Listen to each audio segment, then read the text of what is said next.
Assalamualaikum warahmatullahi wabarakatuh. Saya Urealdo Ramadan.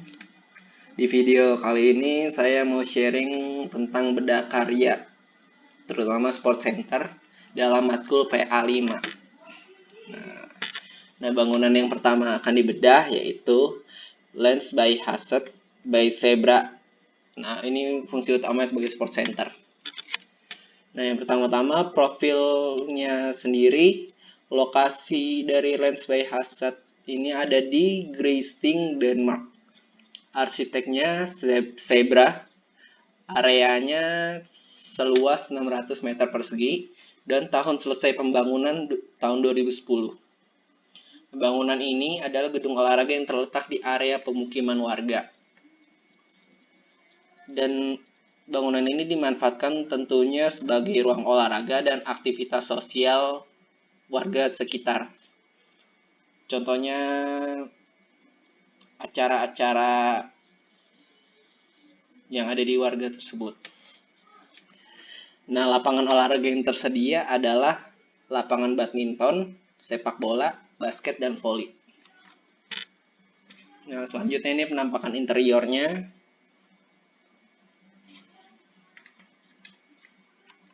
Kemudian penampakan eksterior pada malam hari. Nah, kemudian kita masuk ke tapak dan lingkungan. Nah, untuk site sendiri ada di sini.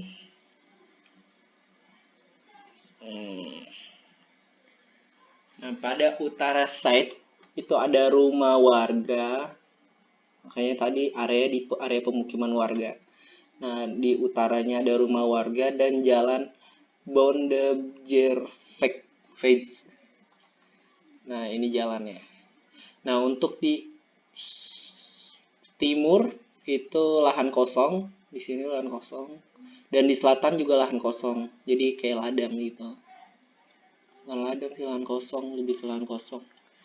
Nah, untuk barat side itu ada sekolah Kildeskolen, di sini dia. Nah, dia itu ada jalan Græsting Byget. Sini. Græsting Byget. Nah, untuk aksesnya sendiri, untuk akses ke site-nya Lens by Hassett ini hanya lewat jalan Græsting Byget di sini nih.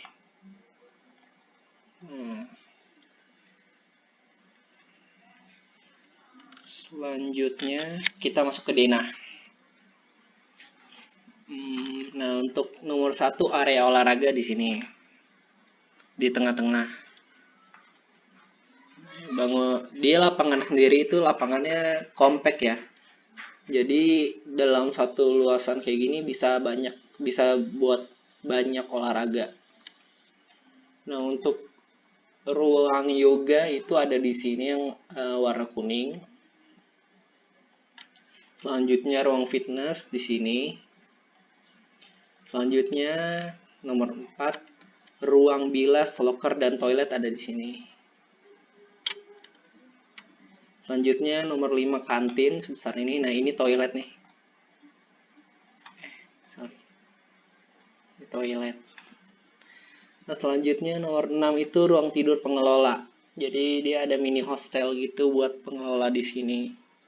Dan selanjutnya ruang meeting. Nah, ruang meeting ini agak kecil soalnya fungsinya cuma untuk misalkan ada acara-acara, misalkan olahraga, pertandingan. Ruang meeting dadakan lah ibarat kata.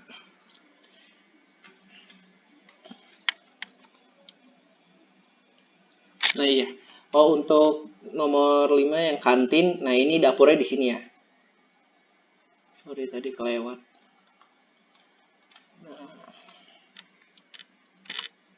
Nah, selanjutnya sirkulasi dalam bangunan. Nah, untuk bangunan ini jalur masuk. Buat apa namanya?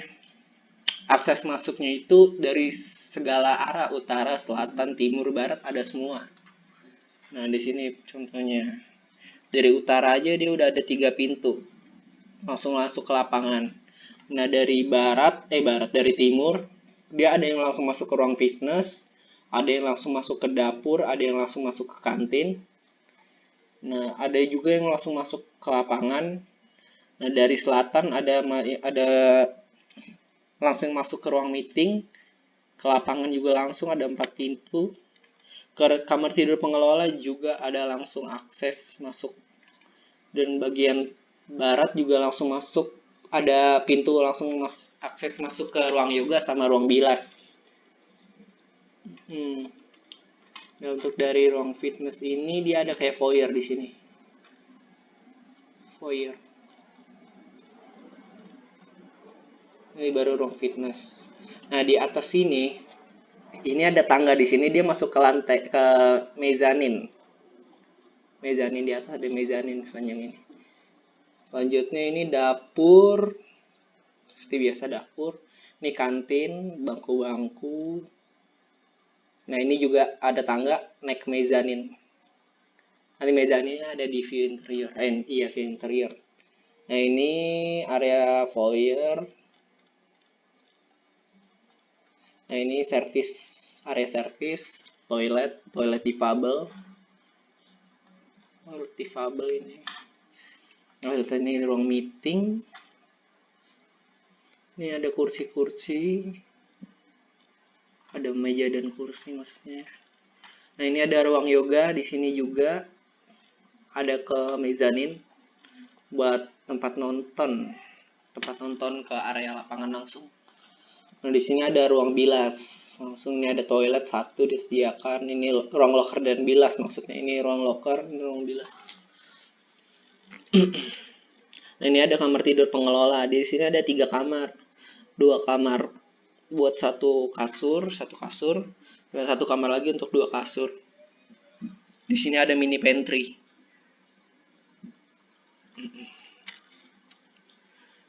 Selanjutnya zoning. Nah, untuk zoning publik sendiri, yang pertama tentunya di area olahraga. Kemudian di ruang yoga, di ruang fitness, dan di kantin. Nah, untuk zona service tadi di ruang bilas, locker, dan toilet. Sini juga di toilet. Nah, untuk semi public di ruang meeting dan ruang zona private ada di kamar tidur pengelola. Nah, selanjutnya organisasi ruang. Ini lapangan olahraga, ruang yoga, ruang bilas, locker, dan toilet, ruang tidur pengelola, ruang fitness, kantin, dan ruang meeting. Nah, kita jelasnya langsung di analisa kegiatan. Analisa kegiatan dari lapangan olahraga dulu. Ke ruang fitness, tentunya kita mau fitness. Dan sebaliknya dari ruang fitness ke ruang olahraga, mau olahraga. Analisa kegiatannya. Nah, dari lapangan olahraga ke kantin. Dari lapangan olahraga ke kantin mau makan, pasti. Dan dari kantin ke lapangan olahraga mau olahraga. Jadi, ruang meeting, dari lapangan olahraga mau ke ruang meeting, tentunya rapat, dan sebaliknya mau olahraga, pasti ke lapangan olahraga. Nah, di ruang tidur pengelola ke lapangan olahraga, analisa kegiatan mengelola lapangan, entah dari membersihkan, maintenance, lebih ke maintenance perawatan dari gedung ini sendiri. Nah, selanjutnya dari lapangan olahraga ke ruang tidur pengelola, ke kamar untuk tidur, untuk istirahat. Nah, selanjutnya ruang bilas dan locker dan toilet. Dari lapangan olahraga ke ruang bilas, pastinya bilas badan, ke WC, dan sebaliknya ke lapangan olahraga mau olahraga. Sama juga dengan ruang yoga, ke ruang yoga pasti yoga. Nah, selanjutnya seperti itu, sama. Yoga, bilas badan, ke toilet, makan, fitness, rapat, makan. Nah, jadi buat lapangan olahraga di sini ada di sentral dari bangunan itu sendiri. Jadi untuk ke ruangan di kanan dan kirinya di timur atau barat pasti crossing lewat lapangan olahraga. Nah, ini dari konsep dari potongannya dulu.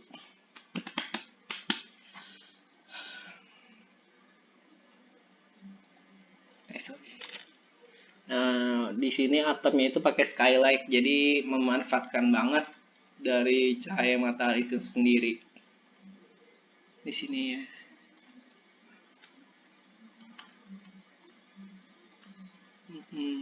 Dan untuk bukaannya sendiri tuh pun banyak. Ini bukaannya bukan jendela. Jadi untuk masalah pencahayaan ini sudah cukup. Ini pintu akses yang tadi. Pintu. Nah, ini ruang fitness.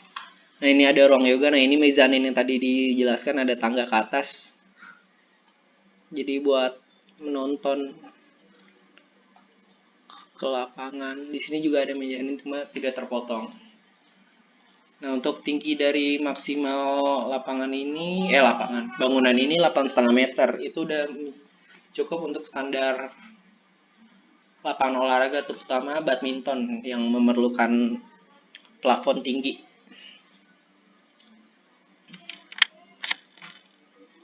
Selanjutnya untuk arah jatuhnya air hujan, ini jatuh bebas ya, nggak pakai talang-talangan. Di sini nih jatuh bebas.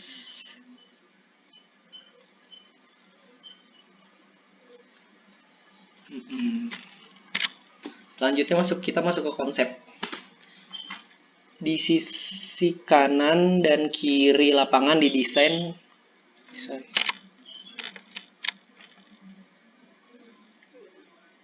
Di sisi dan kanan kiri lapangan didesain adalah lantai mezanin yang berfungsi sebagai tempat menonton. Nah, ini yang tadi jelasin. Jadi kita di atas ini bisa nonton. Lihat ke bawah. Ini juga bisa dibuat jadi area tonton di sini. Area menonton.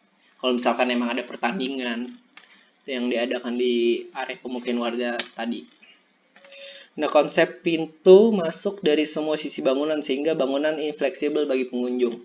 Nah, maksudnya ini yang tadi jelasin, pintunya ada di segala penjuru, utara, timur, selatan, barat. Nah, jadi bangunan ini lebih fleksibel, soalnya kalau misalkan pengunjung datang dari sini, dia tidak mau ke lapangan, tidak perlu muter dulu sampai sini, bisa lewat sini. Selanjutnya, fasad bangunan menggunakan wall cladding dan atap menggunakan pitch roof. Pitch roof itu yang tadi, dimana atap itu tradisional Danis, orang Jerman tersebut.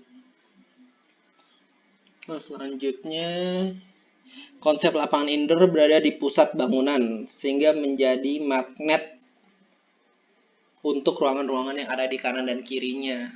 Nah, dijelasin di analisa kegiatan. Lapangan olahraga ini itu ada di tengah-tengah.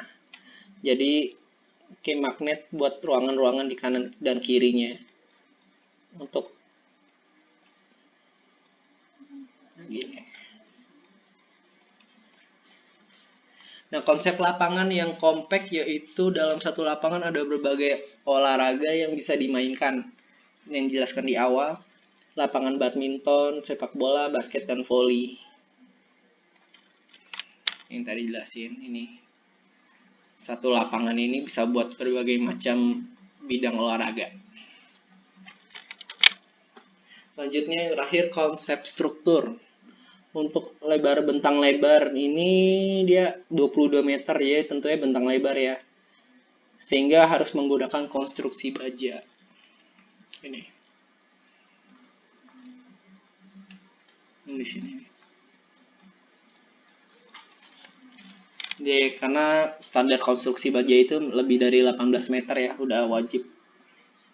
Jadi masuknya bentangan lebar. Nah, selanjutnya yang kedua itu Dun Playground by Bureau Drutzba. Nah, ini sendiri Dun Playground ini sensorik motorik playground. Kids Playground atau yang biasa dikenal. Pertama masuk ke profilnya dulu, lokasinya ada di Moskow, Rusia. Arsiteknya Bureau Drutzba. Areanya 100 meter persegi dan tahun selesai pembangunan 2019. Dun Playground adalah taman bermain anak yang berorientasi dalam mengasah dalam hal motorik dan sensorik anak. Playground ini menggunakan material alam sehingga aman dan ramah lingkungan. Aman bagi si anak dan ramah lingkungan untuk lingkungannya. Selanjutnya tapak dan lingkungan. Nah, untuk site-nya di sini.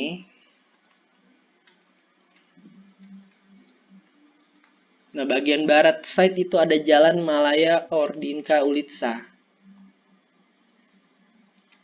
Selanjutnya bagian timur ada Jalan Ulitsa Prisat. Nah, untuk aksesnya sendiri ada 2 jalan lewat Jalan Ordinka Ulitsa. Nah, di sini jadi masuk di sini nih. Jalur masuknya. Nah, dia di sini. Akses masuk untuk ke playground. Dan yang kedua Jalan Ulitsa Prisat. Di sini.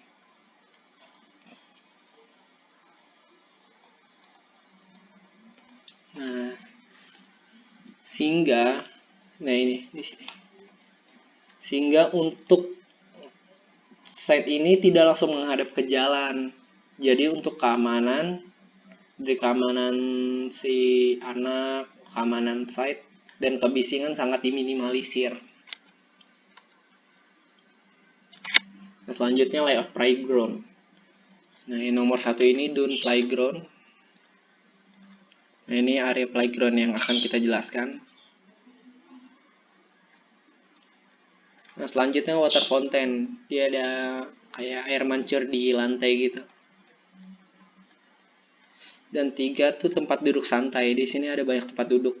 Ini biasanya buat tempat duduk nunggu orang tua yang bawa anaknya main. Atau juga buat umum tentunya, buat yang mau nongkrong atau gimana. Di sini aksesnya di sini dia buat masuk. Tentunya banyak vegetasi ya, taman itu wajib.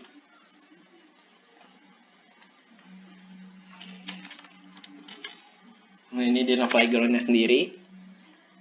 Nanti kita lebih jelasnya kita lihat dari reviewnya, soalnya dari Denah dia kurang jelas. Sini ada kelihatan ada ayunan, ada perosotan.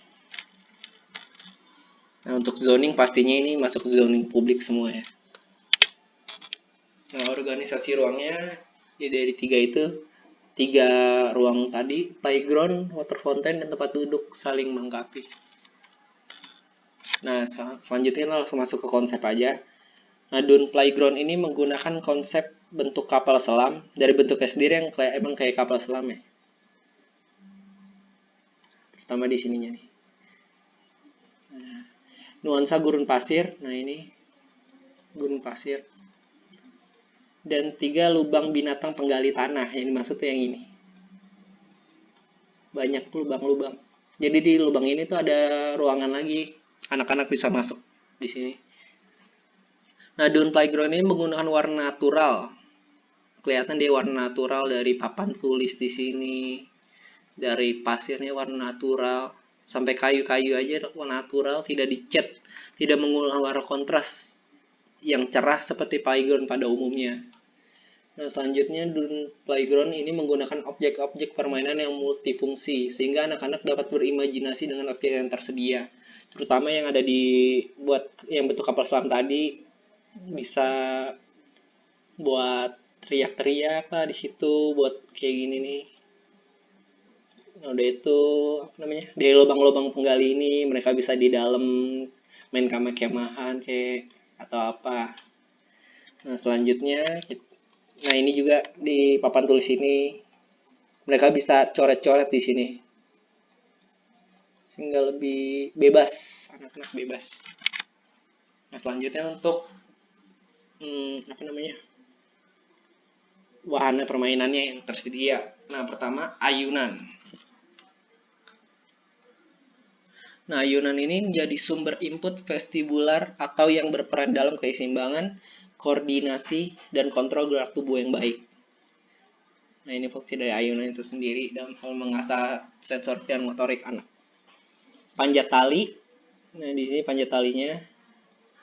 Panjat tali berfungsi dalam mengasah ketangkasan dan keseimbangan tubuh anak. Nah, kemudian perosotan. Perosotan untuk melatih menjaga keseimbangan serta mengkoordinasikan mata, kaki dan tangan sebelum akhirnya merosot ke bawah. Nah, buat tangganya sendiri tadi perosotan ini nih.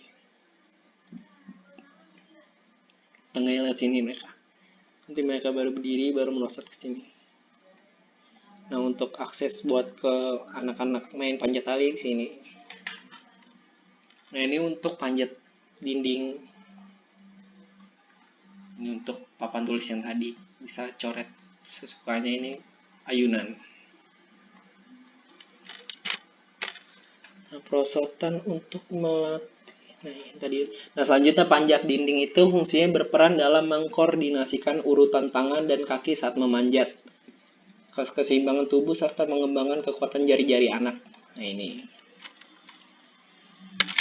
Nah, selanjutnya yang terakhir itu Shenzhen Shenwan Street Park by AUB Conception Public Open Space. Ini lebih ke taman jogging park, jogging track maksudnya. Nah, pertama profil ruang terbuka publik, lokasi di Shenzhen, China, arsitek AUB Conception, areanya 1,16 hektar ya. Tahun selesai pembangunan 2019. Nah, taman ini adalah taman yang ada di pusat perkotaan karena kanan dan kirinya itu bangunan-bangunan tinggi, gedung high rise. Nah, untuk fasilitas yang tersedia di taman ini adalah jogging track, waterscape. Nah, waterscape itu nanti dijelasin selanjutnya, dan skateboard area.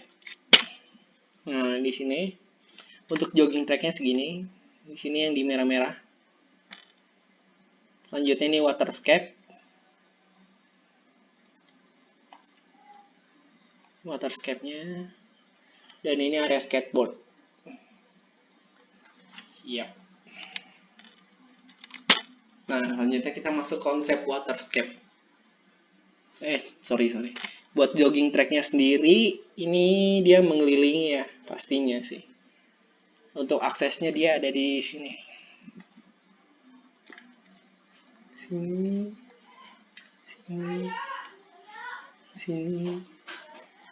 Sini langsung bisa masuk akses ke skateboard. Dan sini. Nah, ini yang tadi jelasin bangunan-bangunan tinggi.